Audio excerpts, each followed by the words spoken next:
Live at 5.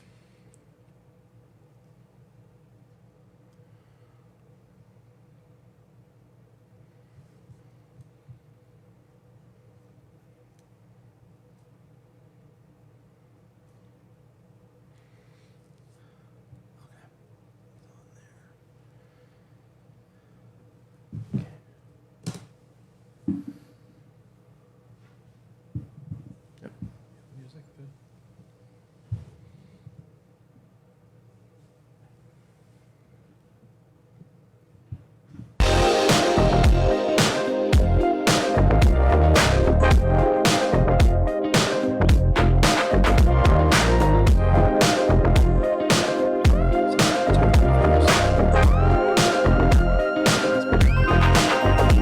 I tell you almost every night, and everything is true. The feeling that you're giving me whenever I'm with you, just show me when I'm in ecstasy. I keep you by my side. That feeling that you're giving me. I work from 9 to 5. I work from 9 to 5 to make you mine. Give everything I have to make this right. I take my chance to ride upon a star. Do whatever it takes to be where you are. 'Cause you're the only one for me. Yeah, you're the only one. Person I wanna call, I wanna shout out loud that you're the only one for me.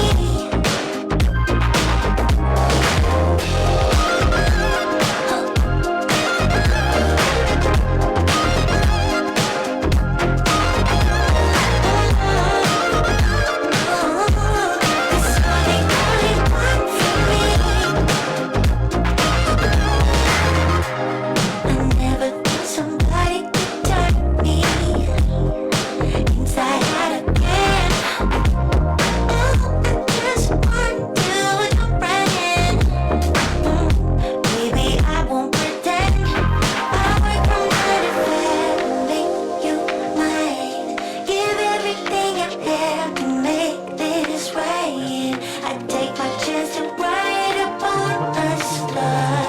Do whatever it takes to be where you are. 'Cause you're the only one for me. Yeah, you're the only one. Person I wanna tell, I wanna shout out loud that you're the only one for me. 'Cause you're the only one for me. You're the only one. Yeah, you're the only one.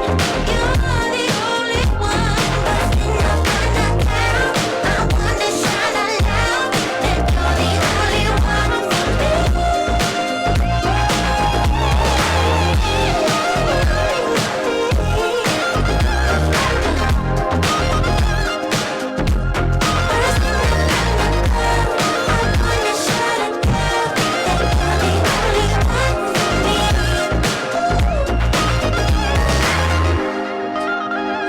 And how? 100%. All right, Jack, you ready? Yep, our song ended, so perfect timing. Just mute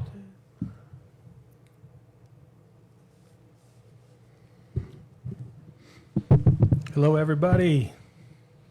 Welcome to the Wellness at Your Home podcast number 2, Jack. We're here. Crazy, We are here. right? It's- 2? It's happening. We're It's here. happening. Hoping to get a little bit better each time, just to get some business out of the way first. Obviously, this podcast is sponsored by Wellness at Your Home, Orange County Pools and Spas, and Wellness New England. You can check us out on any of those websites, orangecountypools.com, wellnessatyourhome.com, and wellnessnewengland.com. We are the Hudson Valley's, best place to get saunas, cold plunges, hot tubs, swim spas. above ground pools, in ground pools, all of that fun stuff. So, but now that that little bit is over, we can get into some really exciting stuff. So I'm actually, obviously, you guys see somebody sitting next to me on my left over here, and we have a very, very special guest today who has a really great story that we're going to go over here. We call it a comeback story. This is somebody that Jack met recently, so I'm going to give it to Jack to take over and introduce, and we'll get this going. But thank you guys for joining us. This should be a really interesting conversation, about some different things. Let's take it away, Jack. I'm excited for this one. This is going to be good. So I have a person who came in the store one day as a total stranger, and just as soon as I met him, we immediately clicked. We talked about studies behind saunas, cold plunges. He's a health guru. I call him the new school Wim Hof, and we'll get into why. And he is a person with one of the most extensive book collections I've ever seen. So let's take it away from Mr. Mike Dennedy.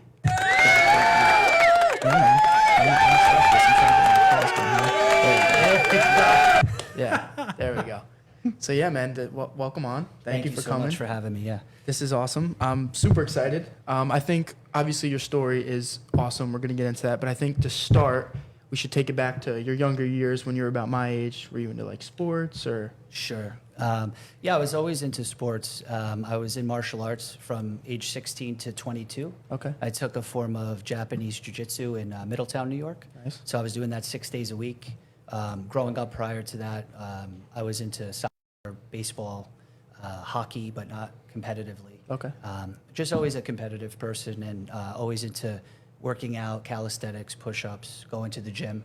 Nice. And, with my friends and such like that. So. For sure. So would you say you were always into fitness? It wasn't because of what happened that you got more into it, or is it?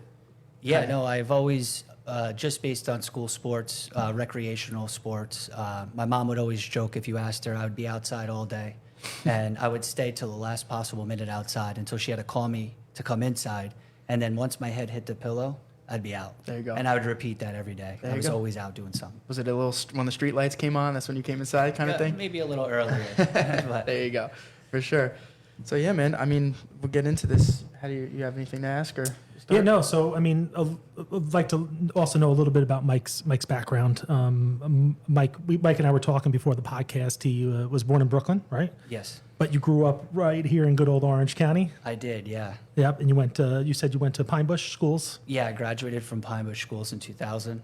Stayed within that school system, my whole life to graduation, essentially. Very nice. Did you go away to school? Stay local? I stayed local, Yep. and then from there, I actually left school, and I started working in New York City at the age of 22 in fashion wholesale.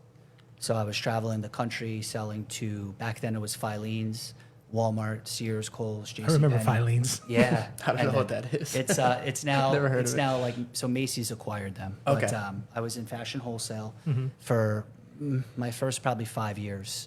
And then I got into high-end health club sales. And that's really where my love for even fitness and passion took a different turn, because part of my job description was to sell personal training packages to very high net worth people. So we had Matt Damon, Matt Dillon, Renee Zellweger. Paul McCartney was dating one of my clients, Nancy Chevelle, and she married him now, Nancy Chevelle McCartney. So I would have to train with all of our 50 trainers to understand what this trainer did differently than that trainer. So essentially I was getting all this free information about health and wellness.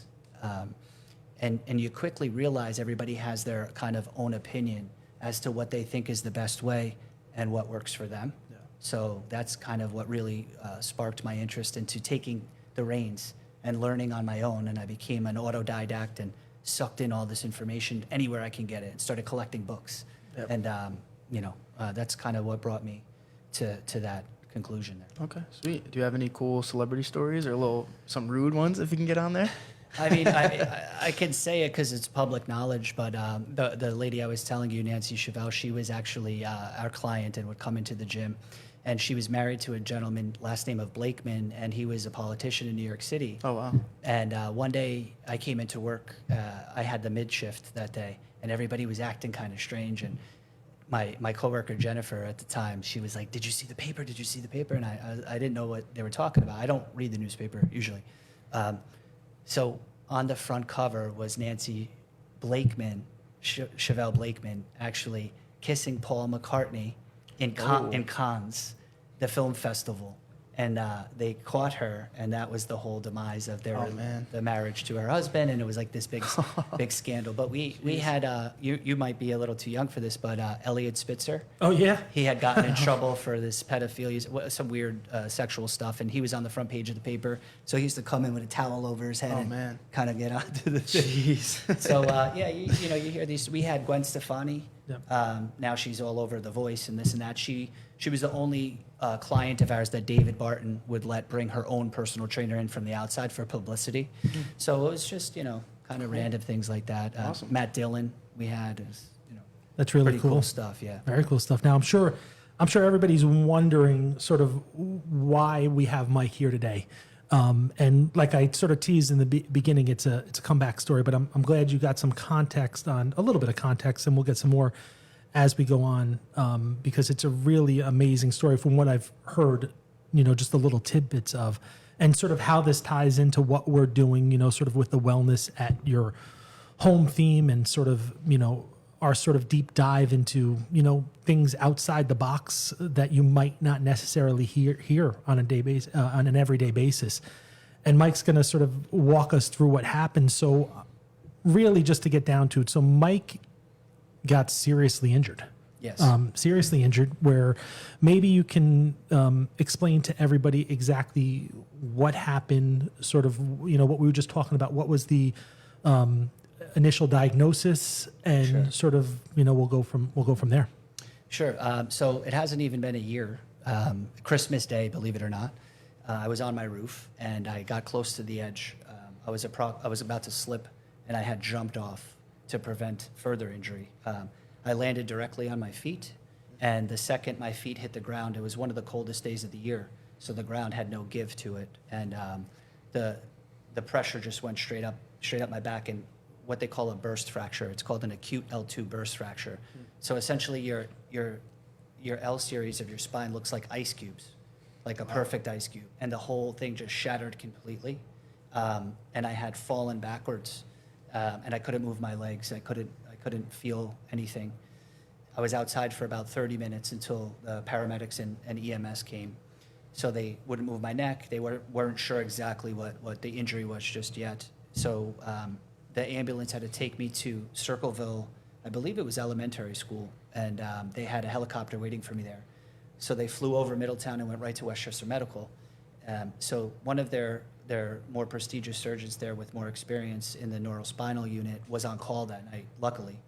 And it was almost like a scene out of a movie or one of these nurse shows or doctor shows, and everybody was just lined up waiting for me there with their masks in hand and rushed me into the emergency room. I had my phone in my pocket when I had jumped, and I landed, and I called my father, who was inside the house, and he came out. So I didn't have my phone with me. And the minute I got situated and my family were driving down, because they didn't take the ambulance or couldn't fit in the helicopter, obviously, they gave me my phone back. And my girlfriend's a nurse practitioner.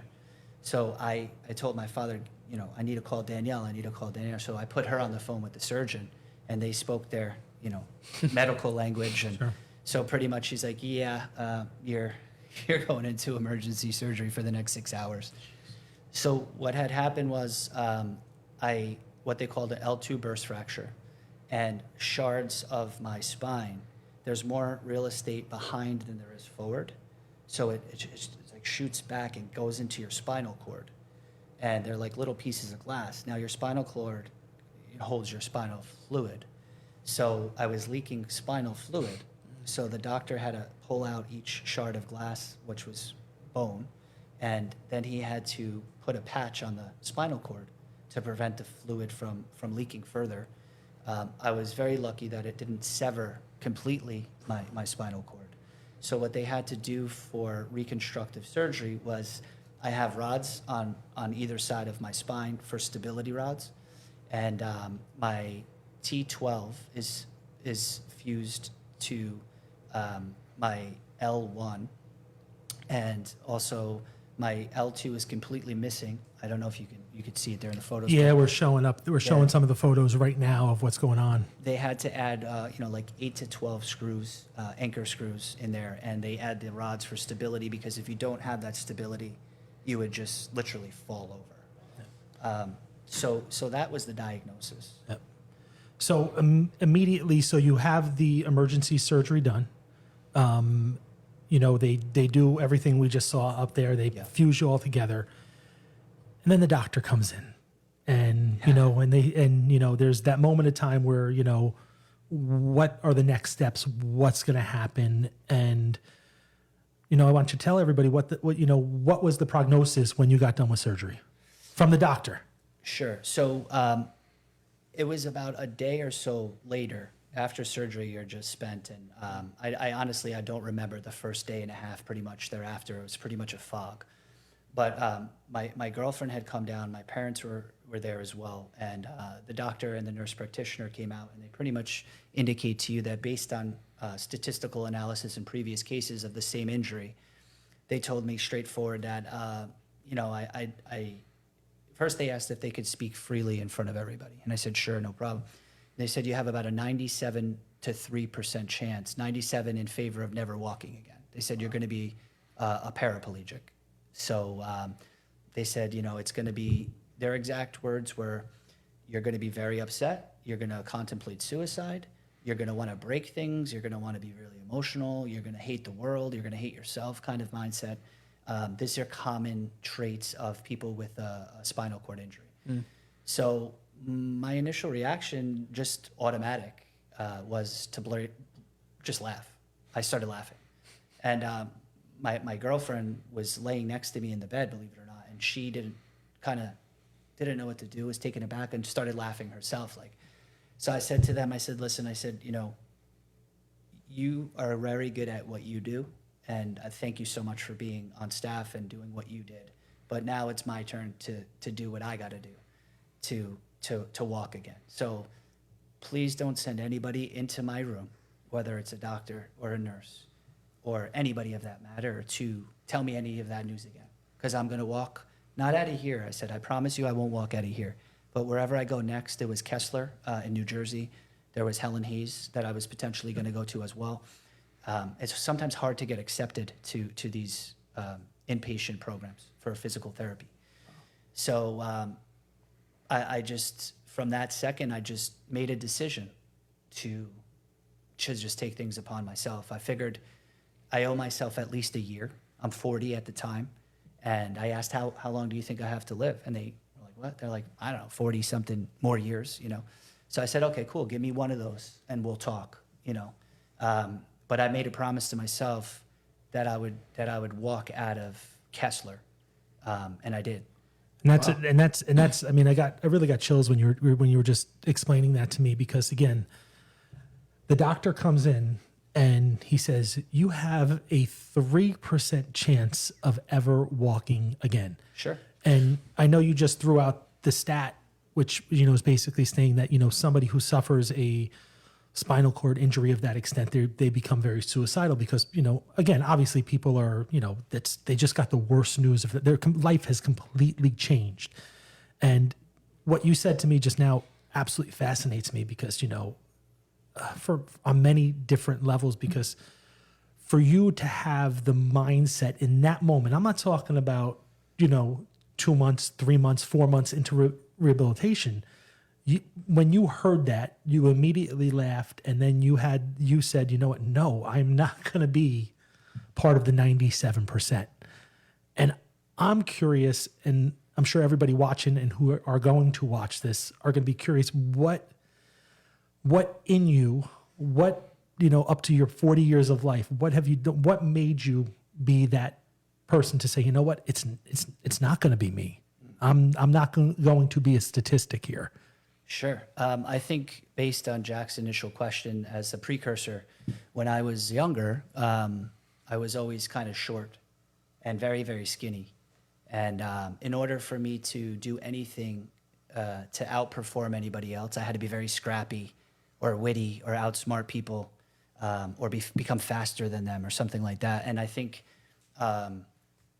also growing up, I wasn't the strongest. I wouldn't be able to hit the ball in baseball very well. I was timid at first. And my father kind of instilled in me. I remember there was one incident on our property. We have about 15 acres of properties, and my father used to hit baseballs out to me. And I can catch anything. I would jump, dive, flip, whatever I had to do. And one time he hit a monster line drive, and I wouldn't get in front of the ball. So it hit me, and I had the stitches of the ball on my arm, and I was crying. And from that point, he came over to me and he said, "It's going to be all right." So it's not that bad. It's not that bad. And it just like clicked, and I started catching every line drive, every ground ball. And he always instilled in me just to kind of push through, like the discomfort or the pain even. And if you want to achieve it, you kind of can. So I guess in the instant through martial arts experience as well, my sensei at the time, he was saying that pain is the sign of weakness leaving the body, and it's like a signal. So I think that kind of just like flashed through my head. And I said, listen, I don't know about you guys. If I was at the casino and someone told me I had a 97% chance of losing, I probably wouldn't bet. But when someone tells you have a 3% chance of walking again, you're going to take that 3% every time. Sure. Double down. And that's what I did. And to your point, Vinny, Carol Dweck has a nominal book called Mindset. And she talks about the difference between both fixed and growth mindsets. And someone who has a fixed mindset, the minute those doctors walk out and tell you that, they gave up. And I saw this in rehab. And I didn't want to be that 97% statistic and raise the numbers to 98 for somebody else, So I decided to give everything in my power, surround myself. Thankfully, I have great family and a girlfriend that was there as much as she could be there. And I would talk to every one of the physical therapists and the occupational therapists. I'd say, I'm going to be walking in 3 weeks. I'm going to be walking in 2 weeks in one day. I'm going to be walking in, and they're like, come on, And there's something called the lift gate machine, and they put a harness around like your crotch area. It's like a 5-star harness, and they lift you as far up as they can where your feet are kind of almost dangling, and they're like, go ahead, walk. And there was just nothing. So they were all looking like, But I just knew. I don't know how to explain it other than I just had this innate feeling inside of me that said, this isn't over for you. Like you're gonna walk out of here. Yeah, and when you go to the doctors, obviously I don't know this guy, but he's a high professional. He's been doing his thing for a number of years. Was there some sort of ego, like, dude, listen to me, I know what I'm talking about? Did you see kind of like some negative connotations from them towards you, or was it like kind of, all right, bud, well, I think that's a really good question, Jack. And I think what happens is there's a very fine line in the medical industrial industry right now where they have to kind of protect themselves. So if they come out and they tell you, look, I think you're going to walk again, and you don't, they're probably afraid of some kind of a falsified hope or malpractice lawsuit.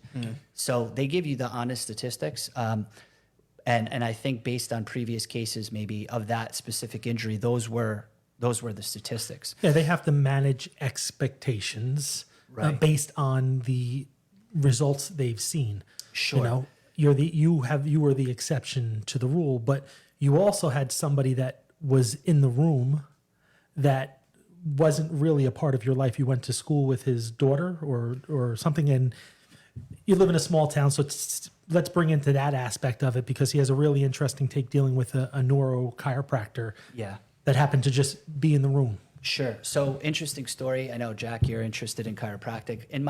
I could bring it in my Pine Bush High School yearbook. It says in 20 years from now, I'll be a successful chiropractor. I wanted to also be a chiropractor.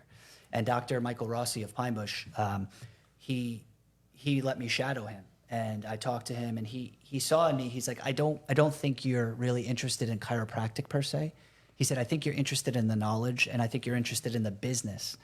So he kind of steered me away from it. He said, if at the time too, this was 2000, chiropractic went through these waves of be calling quacks and holistic and not a doctor. And so he was looking out for my best interests.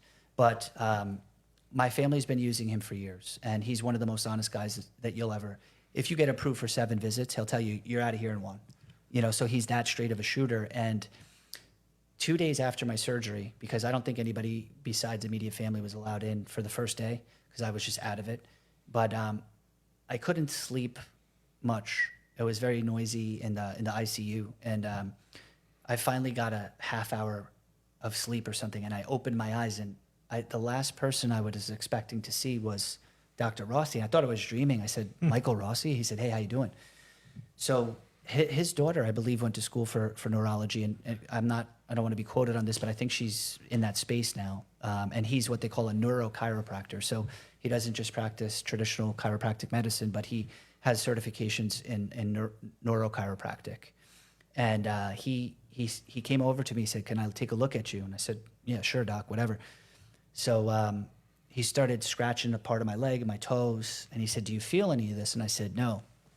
So he told me, look, he said, I have to go. He said, I've actually been sitting here for about an hour. He said, you're very groggy. They give you a button you can self-medicate when you're in pain. So I was probably hitting the button, not even knowing it. And he said, before I go, I'm going to leave you with a very, very important thing, and I want you to do this because this is going to change your life. So I said, what's up? So he said, I want you to look at your toes, try to wiggle your toes. He said, I know you can't do it. Try it now. And I tried it. I couldn't do it. He said, but I want you to dedicate majority of your day to doing this every day. He said, and specify it to each region of your body. He said, because through neuroplasticity, you can reroute. If the bridge is broken, you build a tunnel. If the tunnel's broken, then you kind of build a walkway around, or you take the boat somehow. But what happens is the new findings are saying that you can almost reroute these neural pathways to potentially gain mobility again. And that's exactly what I did. And sure enough, slowly but surely, my motion started coming back, and in different areas at different times. So some stronger than others. And then the thing is, you're favoring one side because the bedside that you have to get up out of was my right side. So that came back more quickly. But that just goes to show you that reinforcement of that type of mindset can essentially get you to walk again. It's really fascinating. So we're talking about you and your mindset prior to the accident happening. A gentleman by the name of Dr. Michael Rossi, who you've known, you're a good portion of your life. Yeah, 20 years. 20 years or so. You shadowed him back right after high school because you were interested in being a chiropractor. And, it's sort of one of the things, and it's something that I've sort of come across, later in life, is that, I really have an innate belief that, everything happens for a reason. Sure. And, we're sort of diving down this path of the connections of who you are, who you became, and sort of how this happened to you. And you just happen to know a neurochiropractor. And it's just pretty crazy now. And for you being so involved in health and wellness, and now for you to bring your story about, how you were told that you were not going to walk, or you only had a 3% chance to walk. To have this relationship with Dr. Rossi in that night, and for him to come down to the hospital, like it was like meant to happen to you, and you're now here to tell this story and to tell everybody, you know what? Yeah, okay, 97% chance that I wasn't going to walk again, but I'm not going to be I'm not going to be on the bad statistical side of this. I'm going to be on the good part. It's really fascinating because it's just sort of a series of things that happened in your life and connections that you had, and then on Christmas of last year. So we're talking, guys, just so everybody knows. So Mike came into this store walking. He's you can't tell from the podcast really, but he's a very fit guy. So from not even a year ago, being told that you weren't going to walk again, then going to rehab, doing what Dr. Rossi said will happen, and then so I'm interested. So how long did it take you to regain? What were the steps in terms of starting to really feel like you're getting feeling again and you're starting to walk again, and sort of the prognosis at the when you were getting your physical therapy at your rehabilitation state? Well, like, I'm so fascinated about that process now. Yeah, so I was transported via ambulance from Westchester Medical. I want to say this was actually the 5th of January. So I was in the hospital from the 25th of December 22 to 23 January 5th. So I was transported. I know I didn't get into Kessler until around 11 or so at night, actually, because that's when they had a bed open. So the next morning, I started getting introduced to my physical therapist, which were amazing there, and they were trying to work you. They have to assist you in getting dressed, everything. It's a tedious process, and I can understand, based on going through it, why it can be frustrating, because you don't realize the simple things that you go to do. You try to do things automatically, and this is just programmed unconscious, subconscious motions. You go to put your socks on, go into the bathroom. I mean, like, it's insane, the amount of different things that you're just used to doing that you can no longer do. So they really work with you from an occupational therapy perspective, and that's more of the getting dressed portion and getting to and from the bathroom, or trying to get into your wheelchair to try to wheel yourself around. So once again, I made the clear decision that I wasn't going to just be bedridden. So I wouldn't sleep. I didn't sleep. My girlfriend at the time was working in Garnett ICU at night, and we would communicate via text message when she had a couple minutes here or there. And she'd, "What are you doing?" I said, I'm rolling around Kessler in my wheelchair. So you were waist down. I was waist down. I couldn't walk. So I was rolling around my wheelchair, upper floor, lower floor, wherever they gave me access to, and just working out my arms and trying to keep fit. There, looking huge. Yeah, there I am there. Yes, trying to. I lost 20 pounds of muscle. Yeah. So I didn't weigh much. I didn't have much body fat there, but I left there at 152 pounds. I'm 5'11". Now I'm 175. So I think my body was eating away its muscle for fuel, essentially. And what I was told from Dr. Wainwright, my surgeon, he said, "You're lucky you were keeping yourself healthy prior to this." He said, "Or else I don't think you would have recovered." But I've never in my history here, or in surgery itself, had a patient that recovered to the way you recovered, as quickly as you recovered. He said, and he gave me the credit. I was giving him the credit, and he was giving me the credit. He said, I don't know what you're doing, buddy. He's like, but please keep doing it. And he's like, it's miraculous. He So said, you would "It's say it was 2 months from the time you entered the rehabilitation place to when you started walking again? Yes. So I was with a walker, like a 4-legged walker, with wheels in the front and like the tennis ball kind of situation in the back. So just because I'm a stubborn individual, I parked the walker and I walked through the doors of Kessler, because I told everybody I was going to walk out of Kessler. So I did that, and then my follow-up appointment was a 3-month appointment with Dr. Wainwright from surgery. And I remember we couldn't find parking going there, and I parked way far. My girlfriend drove me down, and I walked the whole way with the walker in there, and he was just flabbergasted when he saw me. He's like, you walked all the way here with the walker? I'm like, yeah. He's like, "Are you tired?" I said, "No." And he said, "Wow, this is unbelievable." So the other thing I'm thankful for too is, and here's where it gets interesting. Within Kessler, you're on all sorts of medications. I think I was on 15 medications. And once again, my girlfriend's a nurse practitioner, so she's able to understand what these things do, what she thought would be useful for me, not useful for me.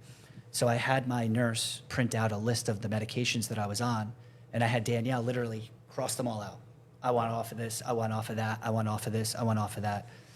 And I remember because they're telling you what Dr. Rossi told me. They're telling you, fire your muscles, try to feel your legs. And this is in rehab, and you're on a muscle relaxer. So I'm saying, how are you supposed to have me feel my legs when you're giving me a muscle relaxer? It doesn't make sense, right? So I called Danielle. I'm like, "Babe, there's a problem here. I'm going to flip out." She's like, "What's wrong?" I said, "They have me on muscle relaxers, but I'm supposed to be moving my muscles. The reason I can't walk is because I can't feel my legs. I'm on 2,400 milligrams of gabapentin. It's a nerve blocker." I'm like, "That's why I can't feel sensation." So she started slashing the milligrams. And when I went to my follow-up appointment, I was on 0 medication. And the lady was there, the nurse there was like, "So are you still on blah, blah, blah, Elavil and this?" And I said, "Miss, I'm on nothing." She was like, "What?" But I think I think pharmacology is important, but I also think it could be kind of paradoxical to your recovery. So the first thing I did was I was at war with the nutritionist, everybody. So I said, I want my father to bring Element, which I gave you a few of them, right? Yep. So I know that a lot of the big podcasters are promoting Element, but it's electrolytes. It's simple electrolytes. My electrolytes, they wouldn't let me take it. And I said, my father's bringing in protein powder. No. And so I had to call my surgeon. He put in an order prescription to the dietitian to double my protein in all my food. I was on top of it taking protein powder, and then I was taking Element. So I said, listen, you got my neighbor right here bringing in Big Macs, and you're telling me I can't have Element? Like what, you know? So I think sometimes you have to challenge guidance and question why this is, and you know, why are you giving me this when you're telling me to do that? You know, it's like someone saying, go ahead, try to jump, and they're holding you down, like pushing you down. So that was an important, I think, transition as well, was to know your body, be aware, and just, you know, kind of educate yourself, be your own advocate. I was, you know, as you were saying that, advocate was going through my mind and I think for some people, they probably struggle being their own advocate. You know, I tell the story all the time. I'm a rule follower.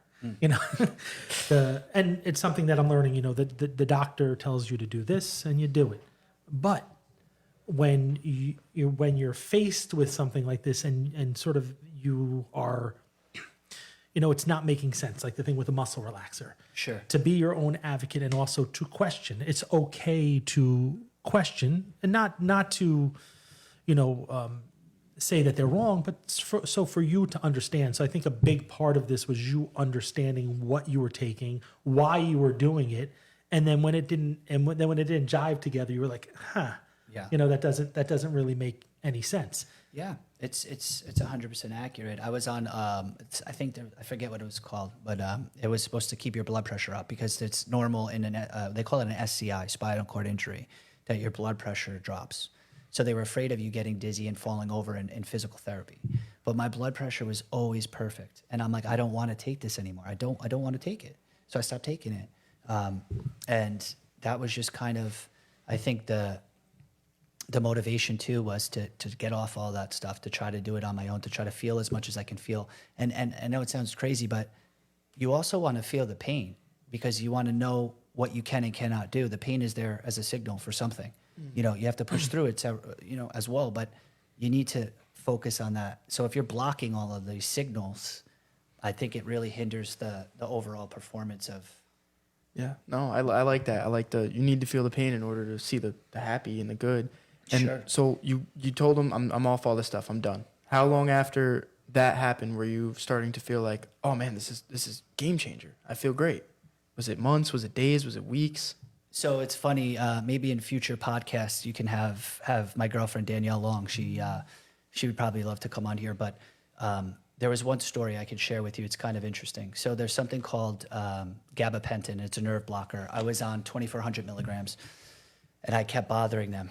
And I said, you know, Christy was my nurse practitioner. I said, I want to go down on this. Okay, I have to get it approved. No problem. Cool.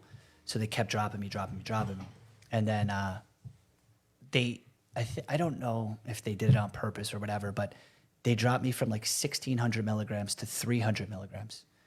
And it was such a drastic drop. My whole body, from like my private areas, my legs, it was like going bonkers, as if someone was shocking you or giving you a tattoo, but at a very high intensity. And I was texting Danielle. I'm like, I don't know what's going on. I don't know if I have like an SCI, because I had a catheter. I, you know, couldn't go to the bathroom on my own at first. In Kessler, I didn't have that, but in Westchester Medical, I did. And the other recovery that happened really, really well was sometimes people can actually walk before they can go to the bathroom again. Oh, wow. So your L2 is responsible for usually everything lower than that, and anything from sexual performance, all this stuff, and none of it was affected for me after I got to Kessler. But approximately, I want to say, I left Kessler still on a very low dose of gabapentin, and also there was a blood clot medication that they recommended I stay on after I get out. You had to get it injected. And I asked Danielle, I said, I don't want to inject myself. I said, so I'm just not going to take it. And the doctor said, look, you do what you want. But they just, once again, want to remove that liability, I think, for the most part, and protect you. They don't want you, having a blood clot and getting a stroke or something. But I would say the day I left Kessler, I think that was February 8th. And at that point, I still was on gabapentin for about 2 weeks at a very low dose. And then I just stopped that completely because I wasn't feeling it's called neuropathy. So you get these involuntary leg tremors and movements, and it feels like you're getting shocked. And it's just sporadic. You can't control it. It's involuntary. I still get it at night. Really? When I'm in bed, I'll be next to Danielle and I'll kick like this. She's like, "Are you okay?" I'm like, "No, I'm sorry about it." But it's still there, but it doesn't hurt, and it's very, very minuscule. That's interesting. I definitely attribute that to because there's people in this world that are like, it'll happen and they'll have a freak out and, oh my God, no, everything's going wrong. I need to get it checked out. But you're like, no, I'm good. I'm not even gonna think about it. It's over. Sure. So, and you also said something that really stuck with me earlier. You said it was the coldest day of the year and you fell on the ice. Right. So do you attribute laying on the ice to saving your spinal cord, helping you even more? How do you feel about it? So that's a great question, and it's a question that I say yes. I don't have medical experience. I just want to put it out there. I don't have any medical experience. So I asked my surgeon, and he said there is some evidence that it can reduce inflammation, but they don't want to say yes or no. There's not enough evidence in the literature or peer-reviewed papers or whatever have you. But if you follow people like Andrew Huberman, I think Susanna Schoenberg or Wim Hof, all this stuff, it was the coldest day of the year to that point. I was on a block of ice. It took a half hour before I was in the EMS ambulance. I really do believe that it helped keep the swelling down because I was shivering involuntarily. It was so cold. I remember telling my father, "Get me a blanket, please. I'm freezing. And then I went into the helicopter, and they had to cut off my clothes. And it's a funny story. I got to the hospital, and when I got into the hospital, I didn't have my license. We couldn't find what happened to my wallet. So they labeled me as North Dakota Trauma. So my name was North Dakota Trauma for the longest time. Oh, man. And when I was in there, when they finally got my license and my wallet and my social security card and insurance information, it was such a mixed bag because I was labeled under two different people, North Dakota Trauma, and then my actual name. Wow. That's good to see they switched up from John Doe, though. Yeah, exactly. He didn't want to be a John Doe. That's absolutely fascinating. I mean, I too am of the belief that from listening to Huberman and Wim Hof that that inflammation piece is a game changer. And as everybody knows too, that I suffer from Hashimoto's, and whenever I get my blood test done, I suffer from severe internal inflammation. So, which I'm trying to do now, and I can announce today because we talked about it the other night. Today was my first official cold plunge. Oh, nice. I jumped in the King Cool plunge at my store on Mohegan Lake. Okay. And I did my 2 minutes. Nice. Jack, and I think Danny beat your record. He beat my yesterday, record. too. I know. I got to head back up there. So Jack had the record at what were you at? I thought it was 2, yeah. Did you just did 2? You didn't stay in longer? I thought I did 3. I'm You not, made it through. What is the temperature? So the great thing about these cold plunges is that you can go anywhere from 39 to 55 degrees. We used to keep them at about 40 degrees until I listened to Gary Brecka. Gary Brecka says 40. There's no research that said you need to go any lower than 48 degrees. So we keep it at 48 degrees, at least for those benefits. I want to announce when I went in, it was like 39. I so set you up good for that. That also counts to no. my record. That adds at least 30 seconds. That is true. So we gotta bump it down to 39 tomorrow. And then redo it, yeah. And have Danny go back into Yeah, it. So Danny, for sure. I know you're watching, so you hear that. We're gonna go back down into the 39 degree water. But that is fascinating. So other than the occasional spaz outs, have there been any repercussions, sort of what you're going to live with for the next 40 years? Yeah, so that's another amazing question. So I asked that I had my year follow up, although it's not a year yet because the holidays, their schedules are a little bit iffy. But There are restrictions. So I was an adrenaline junkie. I used to like, skiing, mountain biking, diving off of cliffs, flipping all over the place. So the thing is, the way to look at it is in the gym. So I can no longer deadlift. I can no longer do any kind of bent over rows. That's with a heavy weight, or any squats, because that puts the exact pressure on that vertebrae. But you could do other exercises that would make up for that, like seated leg presses and stuff like this. Anything to do with the risk of falling. So water skiing, you could water ski, but if you fall a certain way, you might be liable to injure yourself. So to mitigate against that risk, you kind of might want to avoid it, right? Downhill skiing you could do, but once again, if you fall, he said just avoid, black diamonds and stuff and whatever have you. So those are things. I don't run anymore. I use other forms of cardio. So you have a stiffness, any kind of hinge motion. So if you're standing straight up and you're bending from your waist, you kind of have to be a little bit reluctant. The way they explain it is right now my spine is still going through a process called fusion. So it's like if you were to drill a hole in a wall with sheetrock with a screw, and then you start wiggling it, and then maybe it will come out. What you want to do is give it enough time for the bone to grow around the screw again. And my CT scan 2 weeks ago showed that the bone is growing back, not as much as he would like to see, but he said that it shows that it is growing. Now, my theory on that is I go to the gym almost 7 days a week. So I think for me is maybe I'm depleting myself of the actual nutrients necessary in order to heal much more quickly. But my also theory, and this is just my theory, is that it's going to grow back more robust and strong like a brick instead of a cinder block. So I do everything in my power that I can, and I literally avoid the stuff that I was told to be careful of doing. I just got clearance to now start stretching at that hinge kind of motion. And then he said, you'll feel when you, because literally there's two rods, as you saw in the photos before, so you can't bend them.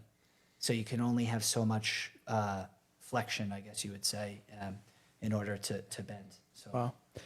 I mean, you're definitely one of the most positive people I've met, especially after everything we've been through. But does that affect you mentally, or it's like this is what happened, this is what I got to deal with, or is there some days like I wish I can go skiing right now?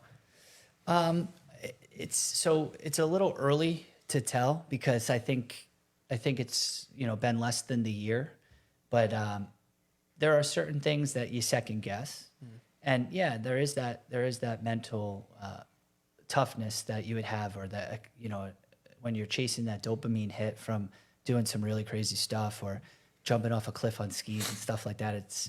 You kind of miss that, so now you kind of have to figure out other ways to get that enjoyment or something. So yeah, there is definitely a void in certain areas that need to be fulfilled with some other stuff that maybe is less impact, but still gives you that fulfillment. Sure. No, that's great. Now, I would see, like I said, Jack said you're a very positive person. I mean, do you feel like you have a sort of a new calling in life in terms of empowering people, educating people, giving people a voice that wouldn't necessarily have it in these circumstances? Like, do you see this impact moving you forward in another direction? So that's another great question. A good friend of my girlfriend, who's also in the hospital, was working in the hospital with her. She was a physician's assistant. She was like, he should record all of this, go on TikTok, go on here and go on there. And in the moment, I wasn't even thinking that. It sounds a little selfish, but I was thinking about just getting better for myself. And I pondered that, and I was asking a couple people if they thought that was selfish or not selfish. And the answer to that question was, you can't fill other people's cup if yours isn't full first. So I think for me, I'm at the point now, and Jack, you know this because we were talking about the podcast and getting on the podcast, but I'm at the point now where I think that I've been going to the gym, and so many people that my parents go to the same gym as me, and they were my biggest fan. My dad's a very devout Catholic, and he had everybody in Nigeria, around the world praying for me. Sure. So is there an element of that? I wouldn't doubt it. But at the same time, I think I come to that almost that year anniversary now where I think there's definitely a chance of me moving into that direction. And at the gym that I go to now, I'm also training a couple people. I don't charge them. One gentleman is 74 years old, and he's lifting almost as much as me. Oh, good for him. And he started out. He can't believe it. I mean, he could be someone you have on this podcast as well, but everybody keeps coming up to me. Oh my God, man! I just want to say it's almost a year. This is incredible, you know. So maybe the signs are aligning, and it's something that I would definitely consider doing more full time. You know. Yeah, look, I definitely think you have a story to tell, and I definitely think people will benefit from hearing what you did, how you did, and just your mindset to get it. So I'm hopeful that you take that path, because I think it's something that the world needs at this moment in time more than ever before. And that's, we're going to dive into so many different things on this podcast. The fun stuff, and then the more serious stuff. Sure. And you talk about your dad being a devout Catholic and spirituality. That's something we're also going to dive into. I grew up, I'm Catholic. Sure. I grew up very involved in the church, and doing different things. And then you sort of part, then you come back. And I know, as we were recently watching that Andrew Huberman clip, someone you didn't think was spiritual, as a neuroscientist. And I mean, his take, I don't know if you heard it yet, but it's fascinating. He's a very spiritual guy, as well too. To that point, to piggyback and just to go a little further there is another gentleman I would highly recommend watching. I think he's been on Huberman. He just got off Peter Attia's show and all this stuff, but Arthur Brooks. He's also Catholic, and Arthur Brooks is on Stephen Bartlett's show as well, Diary of a CEO. But I highly recommend looking at that. And there's a lot of, they're trying to actually quantify qualitative evidence based on functional resonance magnetic imaging, like of your brain and your waves, and seeing different things that are just impossible through the power of spirituality and prayer. And that can mean different things to different people. So to keep the playing field even, if someone is a Muslim versus a Catholic versus whatever spirituality means to them that meets a certain criteria has benefits. And I saw that Huberman episode where he said there's just something unexplainable that he was anti for a while, just didn't understand it. But now there's just something that when you tap into this grandiosity of making yourself feel small, and thinking that there's this other source of power out there beside yourself, it's just, exponential growth, he said, from there. Yeah, so interesting. We're gonna have some great conversations in the near future, and then hopefully we're gonna get you back on. You're fascinating, and you have a great outlook on things, and there's a lot more to dive into with you. I can tell Anytime. already. I can tell already. Do you have any other questions? Anything we want to talk about? I mean, I can go on for hours here. But Go. yeah, I Guess mean, what? We don't have a time limit. yeah, that's a good point.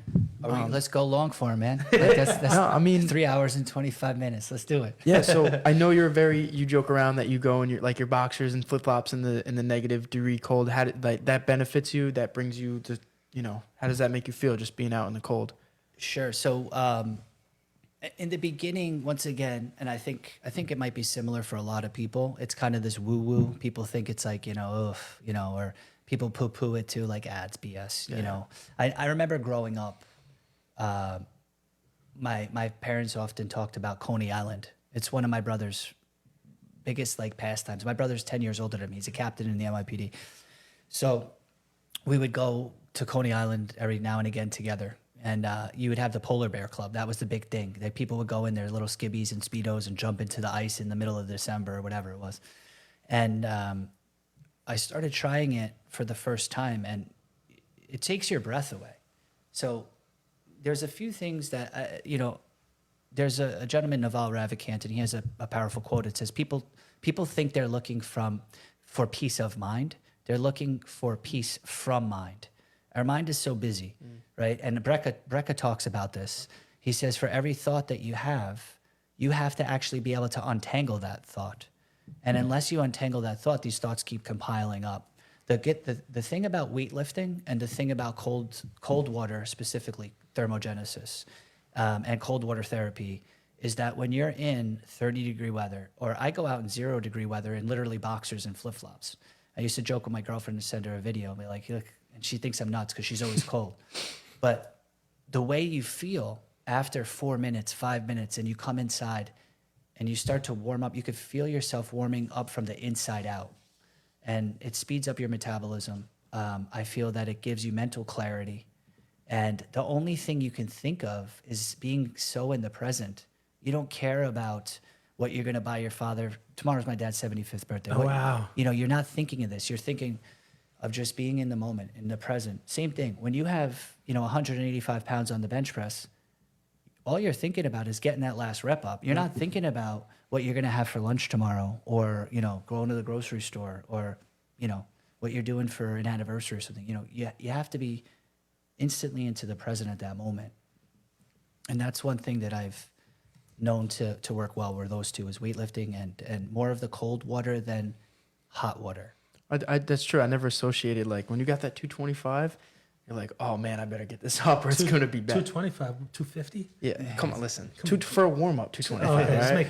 Just making sure. Yeah. No, 225 warm up, but you're like, oh man, I got to get this up, otherwise I'm screwed. Especially when your little brother doesn't want to help you rack it, and he leaves you there to dry. But yeah, no. And then one more question, I would say, more not question, but I think it should be said. Sure. I mean, you've been through hell and back. We could all say that. What is a piece of advice you were given that you would give to anybody, even if it's not as a serious situation as you has been, that really got you through there and helped you get through that time? I think it's very cliche and basic, but, I think we hold more power internally than we give ourselves in credit for. So first believe in yourself, and then never give up, right? There's certain times that you can quit certain things, but I think certain things warrant that stick-to-itiveness and that grit and that scrappiness. I think far too often people just discount themselves right off the bat. And I'll tell you this much. I didn't share this story, but I'll share it with you now. When I was in Kessler, there was this girl, her name was Michelle. I don't know her last name. And when you have there's a scale called the Asia scale. It's the way they rate your sensations, and it's the way they rate your it's mobility. And they rate you, I don't know how the rating works, but they also label you complete or incomplete. It sounds so weird, right?